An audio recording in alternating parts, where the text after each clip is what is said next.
Isu alam sekitar merupakan suatu isu yang sering meniti di bibir masyarakat pada hari ini. Ini kerana alam sekitar merupakan elemen yang berkaitan rapat dengan kehidupan manusia. Menurut Hariza Abdul Rahman 2020 yang memetik kenyataan United Nations Development Programme UNDP yang menerusi dokumen Human Development Report 1994 yang menjelaskan terdapat 7 elemen yang dikategorikan sebagai dimensi baharu keselamatan manusia, iaitu keselamatan ekonomi, keselamatan makanan, keselamatan kesihatan, keselamatan alam sekitar, keselamatan pribadi, keselamatan komuniti dan keselamatan politik. Ketujuh-tujuh elemen ini saling berkaitan rapat antara satu sama lain, sama ada secara langsung maupun tidak langsung. Ini kerana mempunyai hubungan berbentuk sebab dan akibat antara satu sama lain, seperti kekurangan air yang tergolong dalam keselamatan alam sekitar boleh menjejaskan kesampaian kepada bekalan air bersih yang memberi kesan kepada kualiti hidup dan kesejahteraan kesihatan manusia sejagat.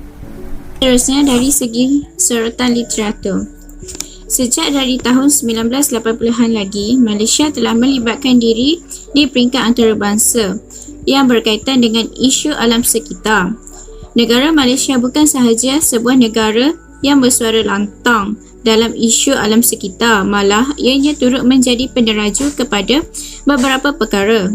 Selain dari itu, negara Malaysia juga telah menerajui dalam masalah untuk mengatasi hal-hal yang berkaitan alam sekitar, di mana Malaysia telah melibatkan dirinya dalam deklarasi Langkawi. Oleh itu, negara Malaysia merupakan negara yang amat mementingkan kepada kelestarian alam sekitar. Menurut geologi, terdapat 4 perbahagian zaman prasejarah yang pernah kita lalui dalam proses sejarah perubahan dunia, di mana zaman ini merupakan penggerak kepada kewujudan alam sekitar yang bermula dari zaman sebelum kewujudan dinosaur sehinggalah zaman di mana keadaan bumi semakin membaik dari semasa ke semasa. Oleh itu, dalam matlamat pembangunan lestari yang merupakan sebuah program pembangunan di mana terdapat 17 tujuan yang beragendakan kepada pembangunan dunia untuk kelestarian dan kesejahteraan manusia dan planet, yang mana objektif ke-15 adalah memfokuskan untuk melindungi, memelihara dan memperbaiki penggunaan ekosistem tanah, dan di mana objektif ke-15 ini adalah berkaitan dengan ekosistem darat. Oleh yang demikian, penjagaan alam sekitar adalah amat penting untuk menjamin dari kemusnahan alam sekitar dan kemusnahan hidupan seperti fauna dan flora. Metodologi. Kajian ini telah dijalankan menggunakan kaedah soal sidik di mana kami menyediakan beberapa soalan kepada responden untuk memberikan respon menjawab setiap soalan yang diberikan. Kajian soal sidik ini juga telah disebarkan melalui media sosial untuk memastikan orang ramai menjawab pertanyaan yang telah disediakan. Kajian soal sidik ini juga mengandungi beberapa bahagian, di mana bahagian pertama adalah bahagian A, iaitu demografi responden. Bahagian kedua adalah bahagian B, iaitu pengetahuan masyarakat mengenai isu alam sekitar, dan bahagian terakhir adalah bahagian C, iaitu amalan masyarakat terhadap isu alam sekitar. Hasil kajian. Kajian ini merupakan kajian soal sidik yang dijalankan bagi mendapatkan respon daripada orang luar, juga terhadap tahap kesedaran masyarakat terhadap isu alam sekitar masa kini untuk mendapatkan sesuatu kepastian. Bilangan respon yang dikumpulkan oleh kajian soal sidik ini adalah seramai 33 orang, dan kami juga telah menyediakan beberapa carta berdasarkan bilangan responden yang memberi respon terhadap soal sidik yang dijalankan. Bahagian A, iaitu demografi responden, di mana responden dapat menerangkan tentang identiti mereka dengan membuat pilihan, iaitu umur, jantina, tahap pendidikan dan pekerjaan. Mereka juga dapat menjawab pertanyaan ini menanda pilihan jawapan yang telah diberikan di dalam soalan yang telah disediakan dalam Google Form. Yang kedua ialah bahagian B, di mana soalan tentang pengetahuan masyarakat mengenai isu alam sekitar. Terdapat 5 soalan yang telah dinyatakan di dalam Google Form tersebut. Antaranya ialah Soalan pertama yang dinyatakan adalah, adakah anda tahu apakah yang dimaksudkan dengan persekitaran fizikal dan persekitaran manusia? Respon dapat memilih jawapan antara 3, iaitu ya, tidak atau mungkin. Jawapan yang menjawab ya seramai 22 orang dan yang menjawab mungkin adalah seramai 7 orang dan yang menjawab tidak adalah seramai 3 orang. Soalan yang kedua adalah, adakah anda tahu bahawa isu alam sekitar ini mampu memberi kesan terhadap kehidupan?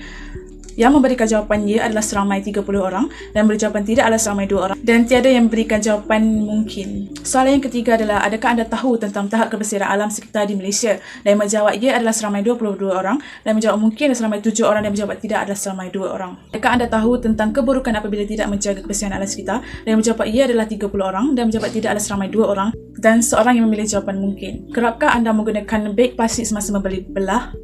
Dan yang menjawab jawapan ya adalah seramai 18 orang, yang menjawab tidak adalah seramai 9 orang dan 5 orang memilih jawapan mungkin. Dan bahagian yang terakhir itu bahagian C, di mana ianya tentang pertanyaan berkaitan dengan amalan masyarakat terhadap isu alam sekitar.